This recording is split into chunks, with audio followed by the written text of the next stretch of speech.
নবী হাদিস শরীফের মধ্যে বলেন, দুনিয়ার কোন জায়গায় যদি আল্লাহকে স্মরণ করা হয়, দুনিয়ার কোন জায়গায় যদি কোরআনের আলোচনা করা হয়, হাদিসের আলোচনা করা হয়, আল্লাহর পয়গম্বর বলেন ওই জায়গাটা দুনিয়ার সাধারণ কোন জায়গা নয়, ওই জায়গাটা জান্নাতের বাগানে পরিণত হয়ে যায়। আমার আল্লাহ ডাক দিয়ে বলে, হে রহমতের ফেরেশতা,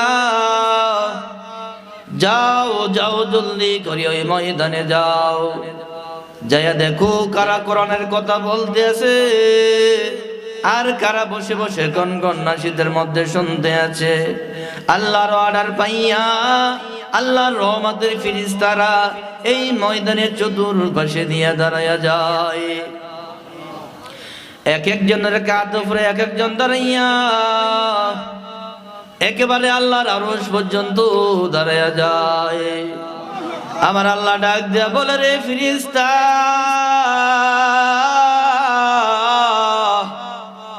এই বান্দাদের বাড়ি ঘর নাই, ব্যবসা বাণিজ্য নাই, দোকানপাট নাই। ফেরেশতারা ডাক দিয়ে বলে, মাওলা গো, আমরা জানি এদের দোকানপাট আছে, ব্যবসা বাণিজ্য আছে, হাল চাষ বাড়ি ঘরে সব কিছু আছে। আমার আল্লাহ ডাক দিয়ে বলে, রে ফেরেশতা, এই বান্দারা দুনিয়ার ব্যবসা বাণিজ্য বাড়ি ঘর সব কিছু বন্ধ করিয়া রাখি এই ময়দানে বসছে কেন, আমাকে তোমরা জানাইয়া দাও। আল্লাহ যখন এই কথা বললো, ফেরেশতারা ডাক দিয়ে বলে, মাওলা গো, আমরা জানি এই বান্দারা এই ময়দানে বসছে তারা তিনটা আশা নিয়ে। আল্লাহু আকবার বলেন। কয়টা আশা নিয়া? আরো জোরে বলেন।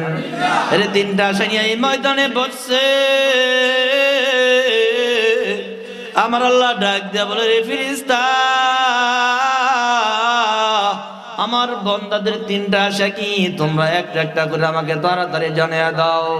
এইবার আমাদের ফেরেশতারা ডাক দিয়ে বলে, মাওলা গো, এই বান্দারা এক নম্বরে তাদের জীবনের সমস্ত গুনাহগুলা মাফ চায়, দুই নম্বর ওই পরকালে জাহান্নামের ভয়, এই বান্দারা জাহান্নামের আগুন সহ্য করতে পারবো না, পরকালে জাহান্নাম থেকে তারা মুক্তি পেতে চায়। তিন নম্বরে দাবি হলো তারা পরকালে জান্নাত পেতে চায়। আমার আল্লাহ ডাক দিয়ে বলে, রে ফেরেশতা, এই বান্দারা আমি আল্লাহকে কখনো দেখছে নাকি? দেখছেন কখনো? ফেরেশতারা বলবে, না মাওলা, আপনাকে কখনো দেখে নাই। আমার বানানো জান্নাত জাহান্নাম কখনো দেখছে নাকি? কয় না মাওলা, আপনার বানানো জান্নাত দেখে নাই, জাহান্নাম তারা কখনো দেখে নাই। আমার আল্লাহ ডাক দিয়ে বলে, ফেরেশতা,